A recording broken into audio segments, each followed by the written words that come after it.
Hello, everyone. My name is Cyberprime, and welcome to the first episode of The Contenters, the series where you get to learn more about the content you love from the people who love to make it. And for the first ever episode of The Contenters, I am very, very happy to be joined by Exiled. Would you like to introduce yourself and say hi? Well, hello there. Thank you for having me. And yeah, I just create generally whatever I want, but it's been mainly focused around gaming more than anything. But yeah, make a bit of anything. Yeah, it's really cool actually to look at your channel because you go from like gaming to talking Mhm. kind of pseudo life advice, kind of like Yeah. the journal writing and then why you should read. And I like, oh man, I connected with that video like on like a massive level because you brought up Beast Mm. Quest. I completely forgot about Beast Quest was existed, and I loved those books when I was younger. Yeah, I They're remember. I remember loving them and reading parts of them, but like I've always struggled with reading. So that was like the first one that came out. I think of the first Beast Quest book is only like 70 pages long or something like that. So I was able yeah. to get through that. But then like once it was like over 100, I think when I was younger, I was just like, yeah, no, I can't do this. Yeah, maybe another time. A lot of your videos are kind of in the video essay kind of style, which is a structure that I am super interested in, and I think they're incredibly engaging. Especially yours are written Mm. very, very well. And do you have kind of like a creative process that goes into making your like any of your videos at all? Actually, Mm. what is like the first thing you think of when you actually want to make a video? Well, typically, so for example, I've had the current like videos that you've seen go out over the last like 4 months. I've had planned since about 6 months ago. I've literally got every Oh, video planned, like as in what video is to be released for each day up until the end of this year. So wow. I kind of just went through like a massive brainstorming of like, okay, within PlayStation, what can I talk about in that area? Okay, you got just the consoles themselves. Sony is a brand, the companies they own, their exclusives, their version of Game Pass, and then within those, you can then kind of create subcategories, and that's kind of Yeah. what I did. And then shoved it all into having it down. Originally, I was using Notion for it all, but it just looking at all of it on there was just overwhelming. So I just put it Mm. into a notebook instead now. But yeah, basically that's kind of like the first step, and then afterwards is scripting, which is something that before I made this channel, whenever I tried making videos in the past, I was always really anti-scripting, purely because I'm not the fastest reader and I'm not great at like the short-term recall of okay, this is what I meant to say and so Yeah. on. But over time, I've just got better at it. So Yeah, well, practice makes perfect, but that is mm, insane. So you had like a writer's room moment essentially, and you like planned out like that's incredible. yeah, So I do it quite often. yeah, 6 months. So the fact that you have is that like a physical notebook or is it like an app? Yeah, so originally I had it all on originally I had like like one of those like art sort of drawing books. Oh yeah, yeah, I had yeah. it in one of those originally and I was like, okay, so I then put that into Google Sheets and I then moved it to Notion because I was like, okay, I'll do it all in Notion because then everything's in one place. Was doing that for a while, but then like seeing all of it there is very daunting. Yeah, I So can I was like, imagine. okay, I'm gonna put it in this notebook that I bought, and I was like, this notebook is solely for like creative stuff. So in there, I've got down the video idea, the name, then it just has a bit that says scripted, recorded, edited, and I just tick it off as I go. Oh man, that must be so satisfying. Do you reckon that's Mm. actually kind of part of it, like the fact that you can actually like physically like cross it off or like tick beside it? Yeah, 100%. 'Cause, like it's nice seeing it on screen, but like I've always preferred writing things generally because I'd say my thought process like generally when I'm scripting things, I think all of it sounds somewhat natural purely because I'm not overthinking it. I literally just script how I'm thinking or how I would word it generally. Yeah. So I don't ever have to mess around with it too often. So I find that pretty useful in writing. So I'm like, okay, I could just write it my normal like pace anyway. Yeah. So I put it all into paper, easier to use for me. Yeah, no, that's fair. Like everything, you can't beat like the handwritten letters and everything. Just it's Mm, cool to see that you're able to kind of merge the modern technology of actually making the essay, but you're still also using the hmm pen and paper. It's cool. It's a nice kind of blend. mm, But that also brings me on to one of your newer videos in relation to journaling, and that video actually has inspired me to actually do journaling myself. And actually, I've had an Very idea nice. in the back of my head for a couple months of a way that I wanted to use journaling as a sort of not necessarily inspiration, but kind of like turn all of the goals I have into a game ish kind of. So I Mm. could write down and see what I'm doing every day, and then seeing how close I'm getting. Gamifying. Yeah, exactly that kind of thing. And yeah, no, your video, just reading it and or I mean watching it, has definitely convinced me to actually go and do that. And maybe I'll try and do something kind of unique with it, but or like a bit different. But I'll have to wait and see. But yeah, that video Hmm. was very insightful.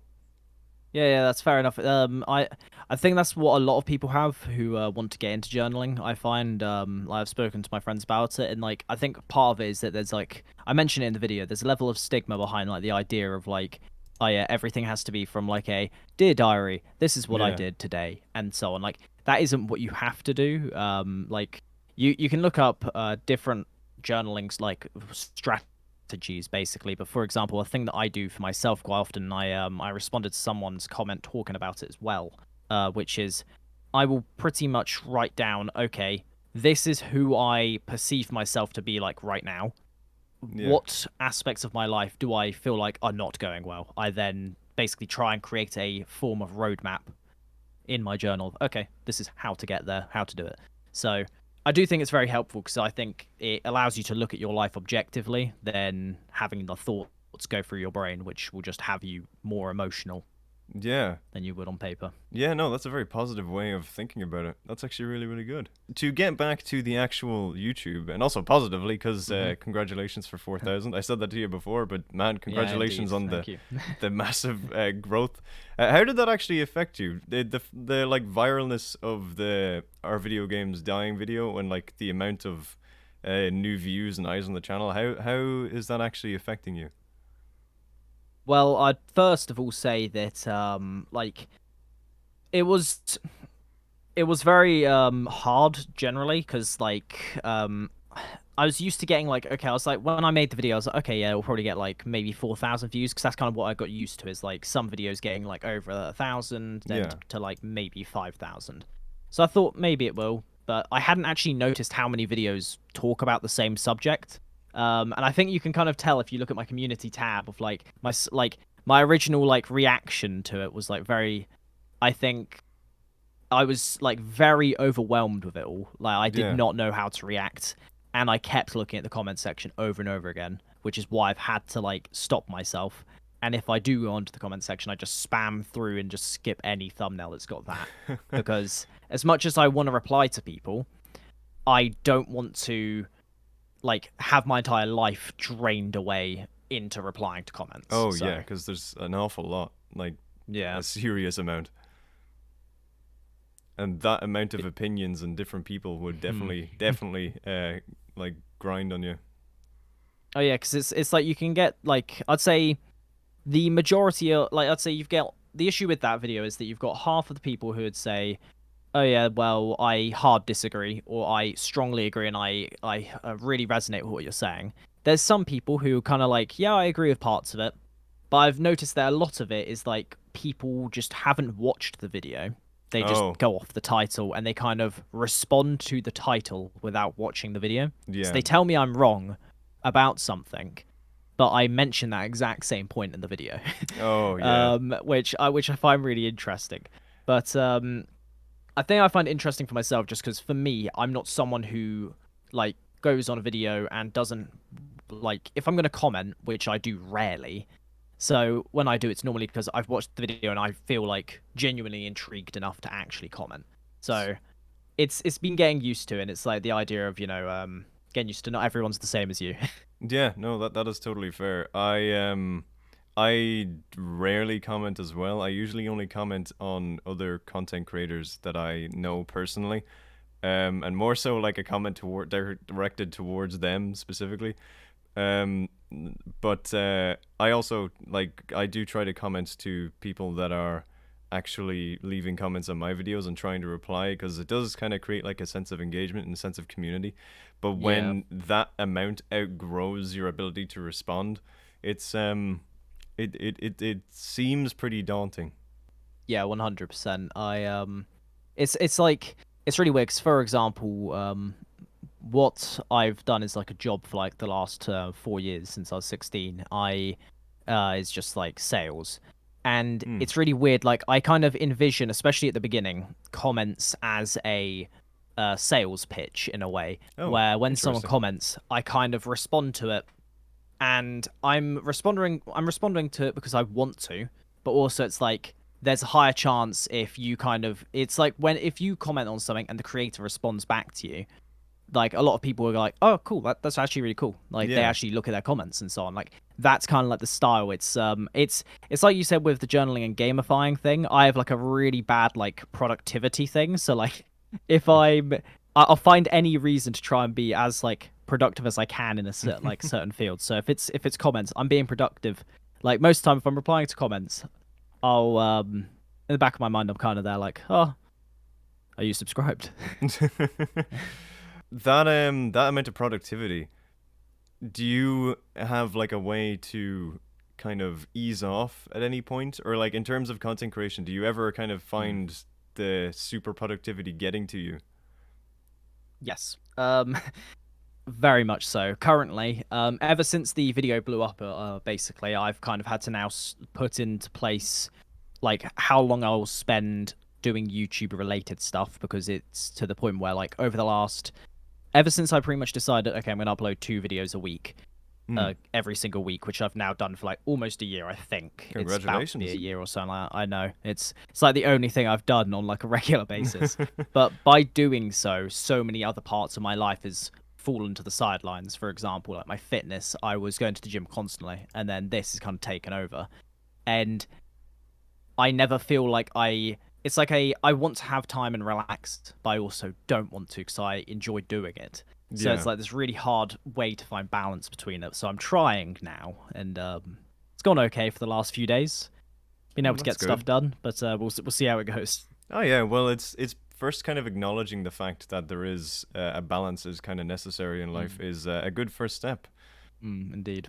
But in terms of like the actual length of time that you would be putting into it, how long would each video on average, or like how long do your videos take to actually make? And throughout the entire So process, from like nothing at all to a fully fledged super viral video. so for like let's say the if we use that video as an example, Sure. I think I'll just double check how long the script was for that. 'Cause the like with those sorts of styles, like every single video that I have, I've scripted, and then I'd say all the shorter ones, every now and again, I kind of go off into like my own tangents about things. Yeah. But where is it? Yeah. So this video is 8 pages long. Eight Where is pages. it? Word counts. There you go. 5,000 words. So it's not like Oh, over the top in comparison, but like yeah, but it's it's like still. it's yeah, it's still a lot, and it's like it's only a little bit less than like my first video essay that I did properly, which was on like The Witcher. And from like scripting of it, I'd say takes it really depends. Like for example, most scripts probably take like for the smaller videos maybe an hour, um, maybe Yeah. sometimes shorter than that.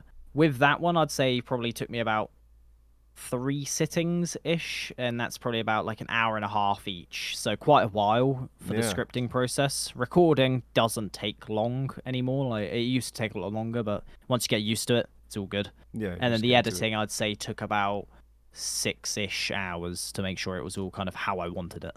Man, yeah, damn, that's and Mm, like that'll be multiple sitting. One thing I find with editing is that I like to try and do as much as I can in one sitting because I feel like yeah. you understand the exact vision you're going for, and if you take a break, I don't want it to become jarring. I kind of always have that fear.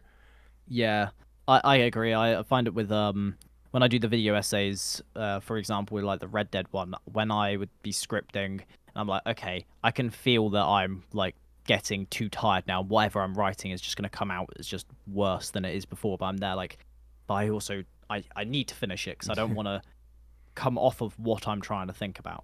Yeah, But yeah, I'd say like on a normal video, I'd say maybe script takes about 45 minutes to an hour, recording 15 minutes, 20 minutes, then editing about an hour and a half for like one of the normal Friday videos where it's like anywhere between like 6 minutes to 15, 16 minutes. But Yeah, the longer video essays, a lot longer. Yeah, I can definitely imagine.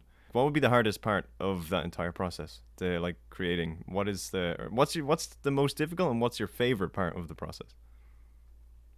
I think my favorite part is the recording, and that's That's fair. because what I find. So I'm a very introverted person, but when I'm recording, I'd say I feel more comfortable naturally on camera, but that's because I've tried doing videos since I was 9. So it's Hmm. like it's something that's stuck with me for ages, and I'm just naturally okay with doing it. But I'd say like the hardest part is I'd say sitting down in the first place to start a long editing session. Like I don't I enjoy doing it once I've got into it, but it's like editing for me is probably like the one bit that I find gets a little bit tedious at times. Yeah, that's fair because you're trying to make Mm, something super engaging, but the actual process of making it engaging isn't that yeah. engaging. Yeah, Literally. yeah, but that's really cool. That's interesting. Editing for me, I guess, is kind of the same, but I Mm, haven't undertaken a project at that magnitude really yet, in terms of the amount of edits that you would like require with like splicing different clips. And do you mm. find like sourcing the different clips and the different visuals difficult, or do you just Depends on so most I was talking to this guy who he commented on one of my videos talking about how he wants to do a YouTube channel and he's always wanted to, so I was like I sent him a link to a Discord. I was like just join and see if I can give you a hand of like what you need to know. And he was oh, talking to me that's about very generous. like yeah, I enjoy it cuz I think I find that everyone can find something from creating videos even if they don't upload it. Like I think it's a process that like can be enjoyable for most people. Yeah, I totally But agree. like for example, he was asking me, "Oh, how much of your gameplay in the background do you get, or do you get off YouTube?" I'd say 99%, like 99.9% of my gameplay is all mine. So, Oh, for right. example, Red Dead, when I do the video essays, I'm playing the game all the way through, then Oh man. scripting, then recording, then editing. So Red Dead, for example, was 31 hours worth of playing the game, Whew. then the script, which is 25k words, then the recording, the editing. So yeah, it's quite a while. Yeah, that's a long But yeah, process.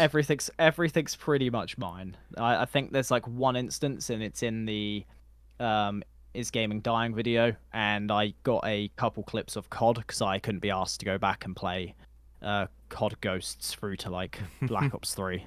Yeah, So that's fair. But that's kind of nice mm, because it means that you kind of have no need to worry. I guess like all of it, the entire kind of creation is all stemming from you. There's no hmm outward source. It's good. Do you have any advice that you would like to give to anyone now that are deciding on or kind of deciding within themselves if they want to go into content creation or in just terms of writing essays and video essays in general? I think the first thing out of anything is don't care about the views because, for example, I was talking to another guy the other day and he was like, "I want to do video essays like what I'm doing," and I was like, if you want to do that, don't care about the views, just care about the watch time. If you're going to care about any form of analytic on there, because views don't matter. Like, yeah, it's nice and all to have like the 400,000 views on the Is Gaming Dying video, but realistically, I'd already hit my watch time for monetization, for example, before I hit my subscribers, which is really rare on YouTube. Most Yeah, people hit their subs before they hit their watch time. that's very And that's interesting. because if you know the target audience you're after, which if you're doing video game essays, you want people who are like-minded as you, where they're willing to sit down and watch or listen to a video for like an hour, 2 hours, 3 hours, however long. Those people are more willing to kind of sit down as long as you got the information right and what you want to talk about has a level of validity. So just make sure whatever you're talking about is right. If you have a hot take, go for it. Just expect ever so slight little bit of backlash. But generally, I'd say for people who want to start making videos, the best thing really is just make it. Don't worry about what other people think of it because literally, when you upload your first video, you'll probably get 0 views. Like you're not going to get any views most likely. Sure, It's yeah. unless you are like godly at thumbnail creation, and it's about a very specific topic, you're probably not going to get any views, and it's something that goes over time versus like just doing it every now and again and hoping to get subs when that it's just not going to happen. The act of actually creating kind of, for me at least, I think it is probably the same for you, but in relation to what you were saying, where the views kind of don't matter. The act of creating kind of can sometimes be rewarding in its own sense. So even if Hmm. like you do make something, you don't have to like you can keep it on private. One of my best friends is Yeah, really good at making videos, and he's done like an actual full-on university course in directing, and he's actually made like a couple really that's really cool. cool little projects, but he doesn't have them. He doesn't have them public, and he just keeps them like that. He just shows them to his Mm. friends, and some of them are quite funny actually. Yeah, it's But fair. yeah. It's kind of similar to like a comment that I got the other day was asking like how I kind of kept, was it not disheartening for like how many of the videos I've got where it's like 10 views and so on. But it's Mm, kind of like I never I never viewed it in the sense of expecting it to happen quickly, and I think that's where a lot of people go wrong when they start YouTube. It's like if you're going into it anyway wanting success out of it, you need to have very realistic expectations. yeah. That's the only real thing that people need to care about because like my Red Dead video, for example, 2,500 views, and the watch time, 2,700 views, and I got 1.5k watch time on it, which is like very good. I've got an Yeah. average viewership of 33 minutes. Ooh, So it's that's like as long that's as you very have the impressive. good, as long as you have good quality, then really none of the rest of the numbers truly matter. Yeah. And I guess enjoying it as well. Yeah, If you 100%. enjoy it yourself, then you don't really need to worry about the views all that much, and Yeah, hopefully if other you people. hate making content, then yeah, Yeah. if you hate like like severely hate any part of it, you probably struggle. Like for example, as much as I find like the sitting down to edit tedious at times, I enjoy the end result. Yeah. So because of that, it's like it drives me through to go do it. But like, I know that if I hated being on camera, but I enjoy the scripting process and the editing process, I would not enjoy it, and it would very much show on the video. Yeah. Yeah, because that's like such an integral part of the thing, Mm. and the only way you'd have to like find a way around that if you wanted to keep your passion going. Like maybe find another person, Have to but like hire someone on Fiverr. Yeah. yeah, yeah, on Fiverr. Fiverr works. I hired some people to make music for some of the series on my channels, and Mm. the results are actually very, very good. So Fiverr actually does work. Very nice. Yeah. But yeah. But okay, just to rewind the clock back a Mhm. while, like way back, why did you decide to get into YouTube in the first place? Did you have like a Yikes. content creator that inspired you, or did you, or even if you want to do it not as far back, what inspired you to get into video essays as a format? Um, I'd say okay. So in terms of video essays, I'd say Luke Stevens' content. I'm a big fan of like. Generally, I feel like a lot of his takes are very like he's not worried about upsetting the people who make the game. A great example of that is like he got his first ever access code, early access code to The Last of Us Part One, from Sony. Oh, Absolutely slated it for 40 minutes. Like it's instead of like what a lot of YouTubers will do, which is like they'll kind of be like, oh yeah, it's actually really good. Please give me another access yeah, code. just keep it up. Yeah, Um, and I'd say that's one thing in terms of the video video essay side of things. But when I started the channel initially, depending on like what resolution, what type of monitor you have, in the background of my my channel banner, it says really like this is like you need to have like an awful color graded monitor. Um, it will say making content I would watch, which is literally the reason why there's so many like different types of videos and why there's gaming content. yeah, So really like for video essays, Luke Stevens, but also the rest of it is because like I just I've been like really into things like the self development side of things on YouTube for quite a while. Same with things like just general tech, for example. So it's kind of like just allowing it to kind of show off every part of me.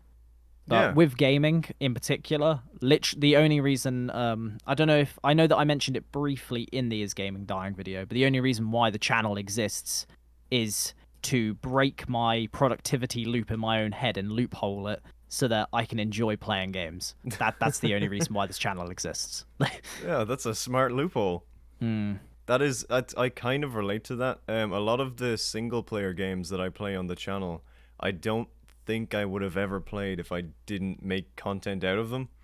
And Hmm. it's kind of gotten to the point in my head where I see a new game that I want to play, but then I value my first reactions so much that I will play, like, through my first ever playthrough, I will record it, and then if I want to go back and play it again, I'll just do it by Hmm. myself. That's kind of the situation I'm in terms of playing new video games now, which I don't know. It's kind of a blessing and a curse.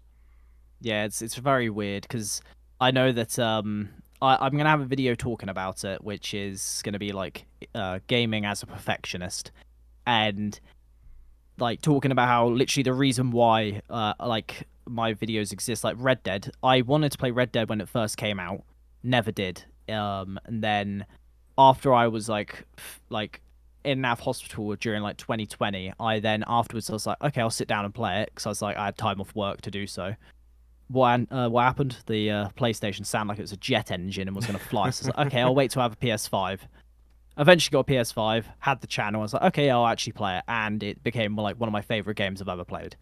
And that's literally only because the channel exists. Because my brain tells me you're doing something that's severely unproductive. Go do something else. But then if it's like, but you're going to make video out of it, so it is productive. Yeah. That's a cool mental loophole that you've actually found. Mm. But that kind of inspires a question within me because I feel like I Hmm. kind of fall into this category as well, but I'm just curious.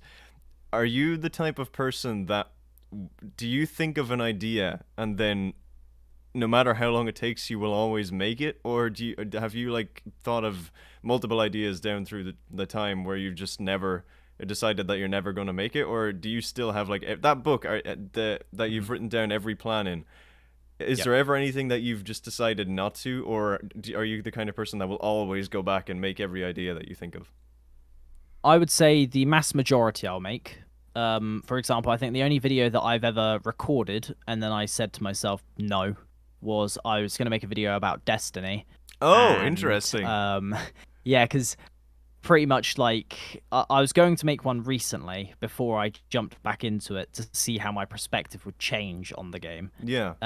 Which was very like at that point of time I felt very just like I was just done with Destiny. I had been for like a year at that point, and it like came across very negative, and I could tell when I was recording it, I was like, I know that I wouldn't watch this video. Like it's I feel way too negative when the way I'm talking right now. Mm. So that's the only time I've ever like gone, okay, no.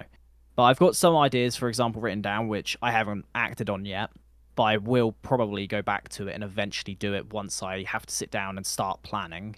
I know I will soon, purely because once the New Year's hits, I technically have no ideas written down on paper right now to start that process. So I'm gonna have to start doing that soon.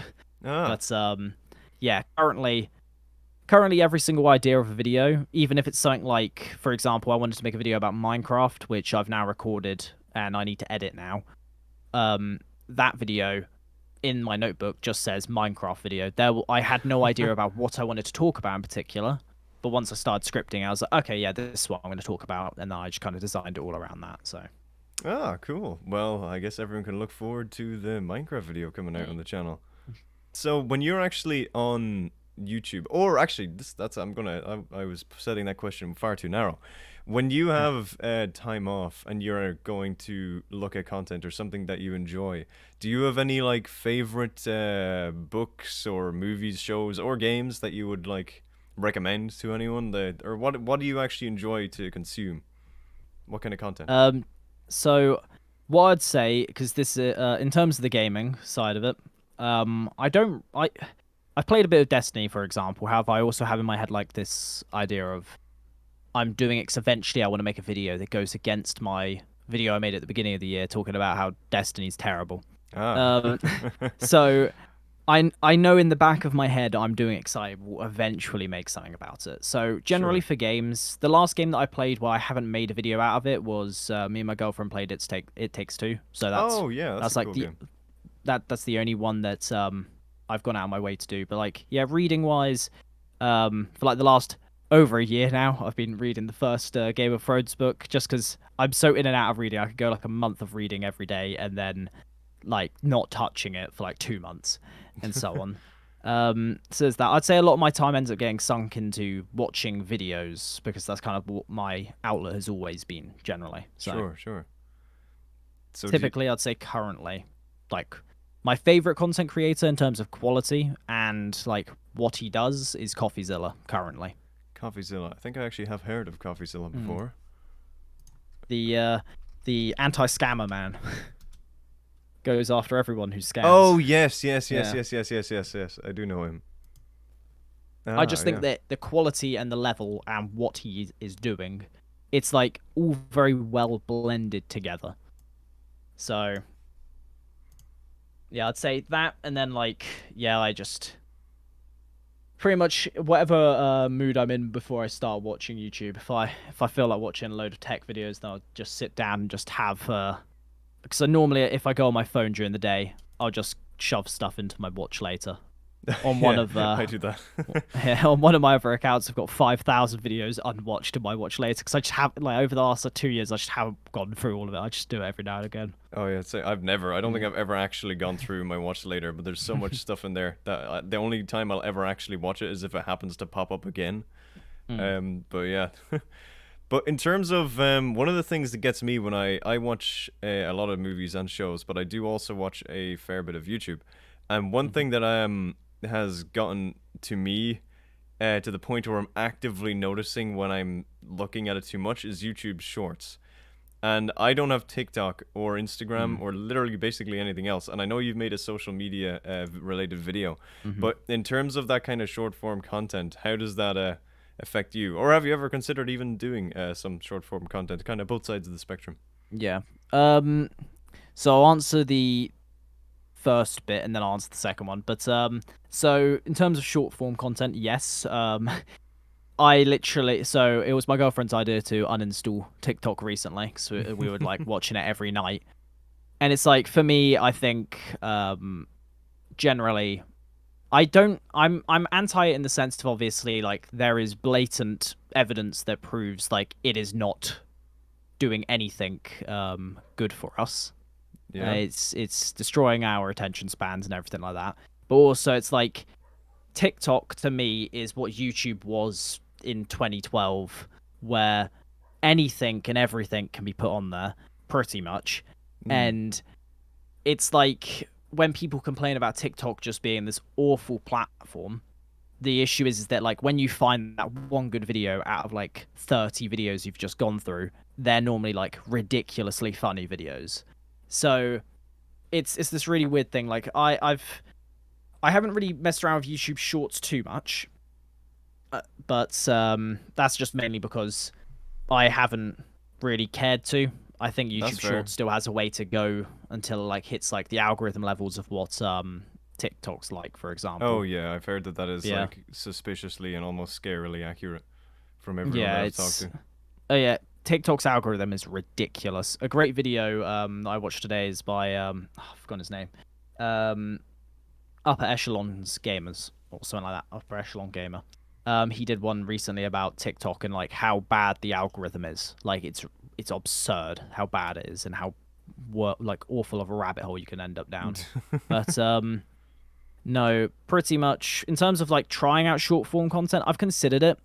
In terms of like, I know that I will do once I pivot what I want to do by New Year's, which is effectively all of my other content going over to its own separate channel Oh, so interesting. that's yeah because I was thinking about it like for a while and I've always heard like best way to grow is niching down and I'm like okay I do get that because like the mass majority of my subscribers are all from gaming content Yeah, but that that makes would mean sense. that I can still have the outlet of making other things outside of gaming and build up a separate community and if people want to go over there as well they can.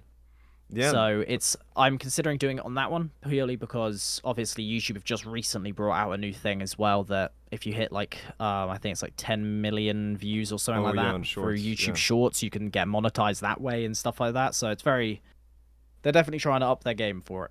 Yeah, they're trying to get more incentives, but I can Mm, totally relate with the making another channel. I have also debated. There's one I am 100% going to make another channel because I have a I don't know if I've actually said this on anywhere before, but I have a mm, podcast style project coming in the works, like an actual mm-hmm. podcast, and that will definitely get its own channel just because of the way that it's structured. But I've debated doing a lot of my videos on the channel are let's plays or improv comedy narrative storytelling kind of things, Mm-hmm. and like telling a story, telling our own unique story through a video game. It's just a kind of it's a way that we've Yeah. been doing it that I just find very entertaining and very enjoyable. And I'm debating cutting up a lot of those and kind of doing a best bits kind of style mashups of bigger like 20 to 30 minute videos that are heavily edited that have kind of not even montages, but they just have the best bits of various series, and I was thinking of putting them on their Mm-hmm. own channel as well. But I'd say in terms of building an audience, it's going to be easier by like putting a compilation together of like the best moments because that will pretty much bring in like the original like the starting audience to whatever you want, and then if they want to see what like brought on that entire moment, like let's say a 2 minute clip or whatever, they can go watch this 10 minute video that goes over all of it. yeah. So it's definitely something I'd say yeah, go for it. Make another channel. I end up always wanting to make other channels. But yeah, no, I think that is something that I am going to try and do. But also, Mm. I have one question here now, and if the answer to this is a secret, then you can certainly keep it to yourself. Mm-hmm. But I was just wondering, ever since I found your channel, where does the name Exiled come from? Is there like a story or a thought process behind that, or where did it So come from? the here's the almighty story. The almighty story. My I know. Basically, I was playing CS:GO with my friend, back in I think 2015. This is an excellent start. Um, yeah, I know. CS:GO, absolutely great game. No, and his name on there was Sixth Exiled, and no Sixth Exile, and I just basically decided, you know what, I'm just gonna troll you a little bit and just call myself Seventh Exile, and then eventually it just kind of stayed on there for a while, and I was like, oh, I'll just change it to Exiled, sure, and it just kind of stayed there forever. Nice. That's pretty much it. Nice, that's cool. I like Mm, so technically the origin of your name came through gaming as well. And indeed. that's a fun way of doing it as well. Just almost a homage, but also a troll. It's a Mm. very nice blend of the two. Do you have a favorite video that you've ever made? That like there's one thing that stands out that you would like put in front of everyone. I'd probably say okay.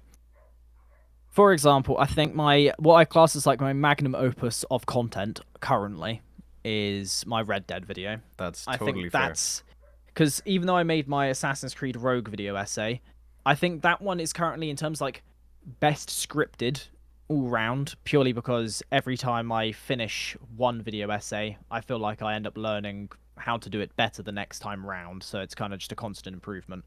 So Mm. I'd say yeah, the first minute of that and the intro you see at the beginning of all those like short the cut up versions of that video essay, that is like the most fun I had trying to create like a cool like intense sort of beginning intro to a video. Yeah, I'd say most fun video and like or at least my favorite video I've ever made. It's weird, but like I always have fond memories of my Assassin's Creed Valhalla Doomed to Mediocrity video, which is like one of the first ones from a year ago now. Oh, It's cool. it's not a great video. Like it's just knowing what I was saying. Like if I redid that video now, it would be so much better. But I think it's because there was so much passion behind it, and I was so just upset with how Valhalla turned out to be. That's kind of like what I class as my most fun, just because there was so much like more like Energy. care and passion behind it. 'Cause I've always loved Assassin's Creed, but yeah, most recent entries been a bit of a letdown. Are you excited for is the next one Mirage, I think? Yes, Yes. And then they're making a mobile yeah, they're making game. two mobile games, Oh, some two of other them. random game. Yeah, one with Netflix. Oh, I And thought that was a then show. mm, They are also making a show with Netflix. Oh right. Oh wow. Yeah, and then they're doing a RPG open world in Japan for Assassin's Creed as well. Oh, that actually But sounds kind of interesting.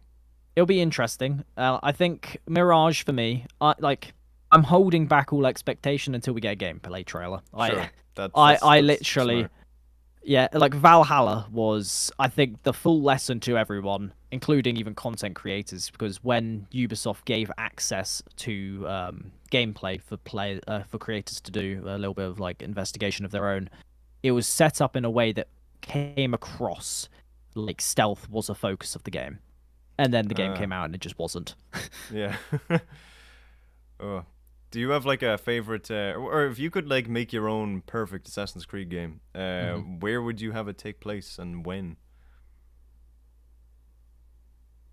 I don't know where. Um, I think I don't know. I think it's interesting that they haven't decided to jump into like trying to do a very close to modern day, maybe saying like like the Second World War, for example. I think they'll be able to get away with it. Oh yeah. But it's it's one of those things where I think it's really hard to be like, oh yeah, let's have it go here because they've kind of already done what all the fans wanted them to, like or at least they're getting close to it. Japan and Egypt were the two main ones, and everything else is just kind of like, yeah, sure, who cares? Mm. Like, I wouldn't mind, I wouldn't mind like maybe even like Cold War esque sort of thing, like bring it more into modern Oh day yeah, if that'd they be were gonna do interesting. it, just to see like what they could do as a perspective because it would be very easy for World War Two and Cold War to do a Assassin's Creed based game considering the Assassin's Creed as itself within the lore is meant to be about freedom. So Yeah. you could easily make so much stuff around it, but it's whether or not they will, and I don't think they will. Oh well, it would be curious because I know that Ubisoft made Watch Dogs, and I think they're in Yeah. the same universe. I think was Yes, they are. yeah. So maybe they don't want to cross the paths like that, but it would still hmm be cool to see modern day assassins. Indeed. Yeah, I know in Watch Dogs 1, one of the assassination contracts that you get is killing the person who is the head of Abstergo in Assassin's Creed 4, which is why he's not in the any games after that. Oh, So, that's there you cool. go. That's a cool way of tying it in, actually. I think Watch Dogs 1 is a this is my gaming hot take, which is I think Watch Dogs 1 is a severely underrated game purely because of how much people look at it of its original like disappointment of it not being how it looked at E3. That yeah, that's fair. I I I actually like own it. Aiden Pierce as a character, and I think the story was decent.